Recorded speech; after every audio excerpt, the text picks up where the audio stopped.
When you hear the name Devil's Claw, if you're into supplements and vitamins and stuff, you're probably familiar with Devil's Claw, but this is not the same plant. This plant has no medicinal uses. It's been cultivated and used by the Native Americans here in the Southwest for a long time, and it's been used for the fiber of the seed pods, and also the seeds are used for food and oil. This video is comparing the wild type that I've been finding here and the domesticated type that they grow for the fibers. You can see that even the bigger of the wild ones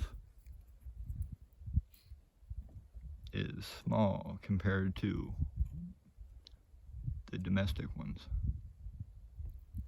They bred the claws, this long part, to be very long. That's the part they use for fibers. They use it for weaving in baskets, ornamental coloring and fiber in the baskets.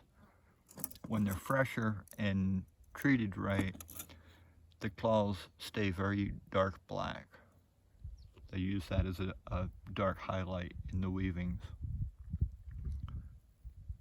And with the plants, through the who knows how many, probably a couple thousand years of growing and domesticating them, to select out the longer of the claws. Some of them are pretty short, and some of them are a little longer, but they've selected out for the longest and got a strain that consistently makes very long claws. And in doing that, they've changed the plants in a way that the seed color has actually changed. These are seeds from the wild ones that I've been finding. They're black. They actually look like little bits of charcoal. The domesticated variety, the seeds have turned white. I have no idea how long it would take through domestication for the seeds to actually change colors like that, but it's just an interesting effect of domestication on these plants. And if you do happen to come across these plants somewhere by some odd chance and don't know if it's a wild type or a domestic type, dig into them and find the seeds. And digging into them is not an easy thing either. Pliers is the best way to get in. They're very tough and woody, and they have several chambers that are hard to get into. But get into it, excuse the wind blowing the claws around, but get into it and find the seeds. If they're black, they're the wild type.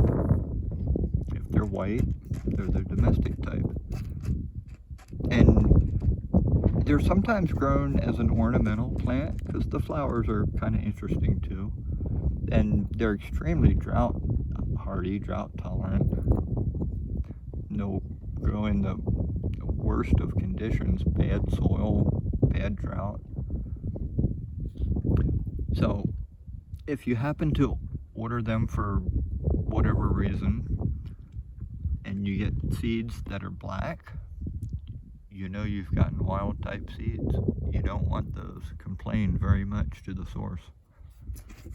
The domestic ones are very white seeds.